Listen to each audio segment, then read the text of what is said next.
Question,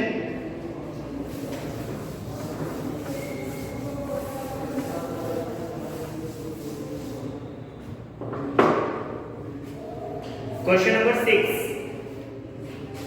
In question number 6, E and F be events with PE equal to 3/5, PF equal to 3/10 and PE intersection F equal to 1/5. Are E and F independent? है क्या? नहीं है, ठीक है ना, multiplication बराबर नहीं आएगी तो नॉट इंडिपेंडेंट. चलिए क्वेश्चन नंबर करते हैं 7. 7 में क्या करना है? Given that the event A and B are such that PA equal to 1/2. PA is given. Question number 7.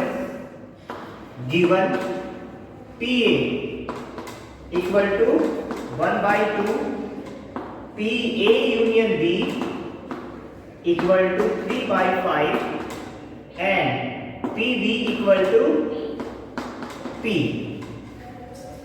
If find the value of P if they are mutually exclusive. Mutually exclusive का means क्या होता है?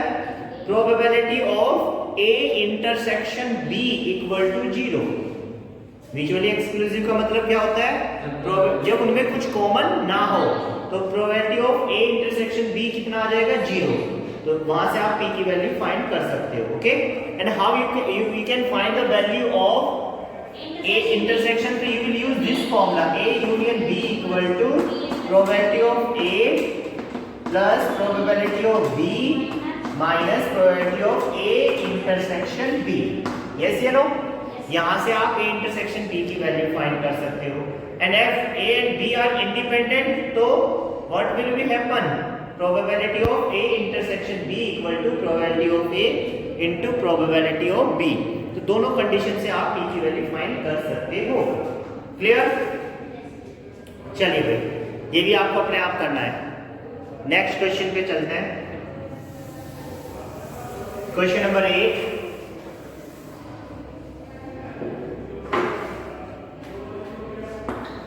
Question number 8 is let A and B are independent event.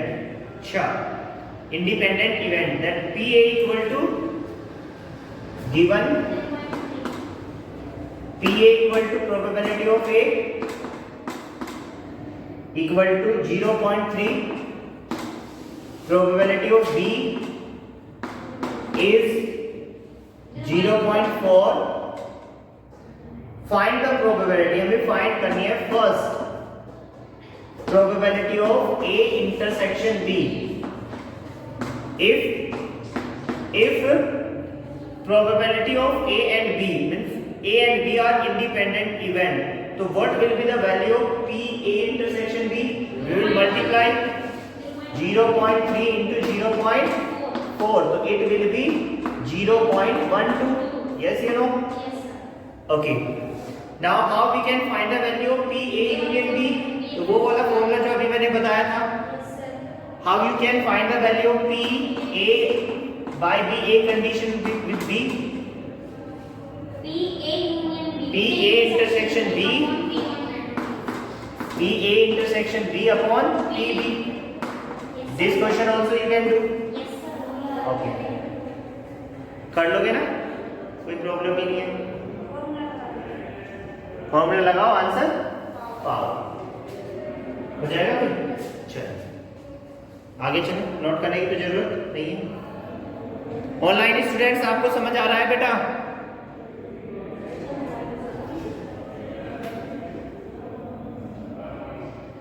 Yes, ठीक है.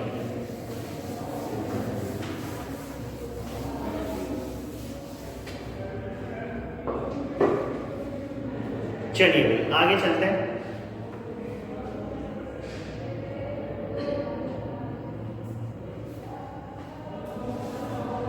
Question number 9. Question number 9 is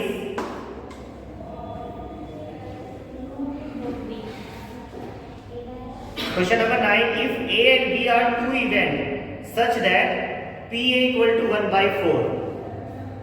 A and B दो event दिए हैं जहां पे पी ए की वैल्यू गिवन है 1/4, सही है। पी बी की वैल्यू गिवन है 1/2, P B equal to 1/2, P A intersection B given 1/8। हमें फाइंड करनी है P not A and not B. अब not A, P not A and not B, इसका मतलब क्या है?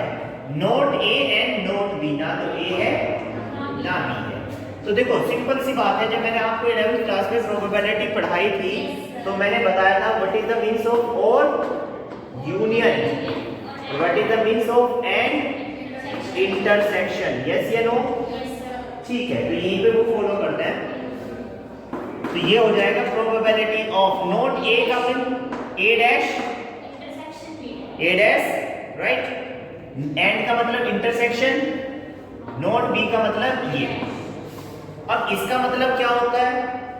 Probability of A dash intersection B dash, इसको हम लिख सकते हैं probability of A union B का डैश। ओके, अब ए यूनियन बी के डैश को क्या लिख सकते हैं? प्रोबेबिलिटी में जब भी हम डैश मतलब नेगेटिव प्रोबेबिलिटी निकालते हैं तो क्या करते हैं? 1 में से सब्ट्रैक्ट करते हैं। तो इसका मतलब मैं इसको क्या लिख सकता हूं? 1 minus P A union B. ये बात याद रखना, फिर से यहां से समझो इस बात को। P not A intersection not B equal to, इसको लिख सकते हैं probability of A union B का डैश, ठीक है।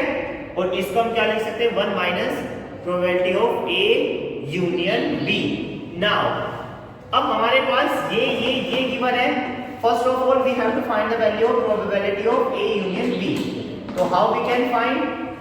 हमारे पास 1/4 है, 1/2 है, माइनस 1/8। तो यहां से एलसीएम 8, 4 2 प्लस 4 माइनस 1, तो इट इज 6, 5/8। This is 5/8। तो what is the probability of this? इसकी प्रोबेबिलिटी हो जाएगी 1 माइनस 5/8। तो चेक करिए answer 3/8। Answer is 3/8 and 3/8 is correct answer. It is correct. लिखिए, समझ नहीं आया? आगे बेटा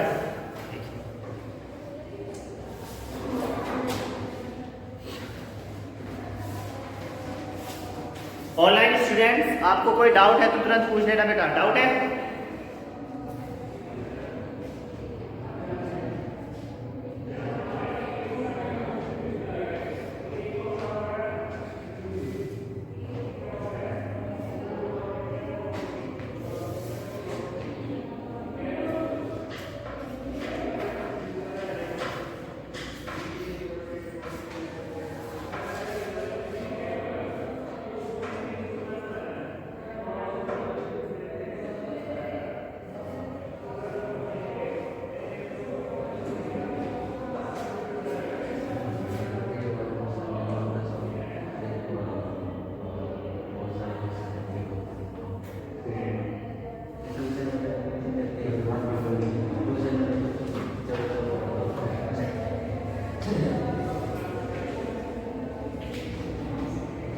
डन। आगे चलते हैं बेटा।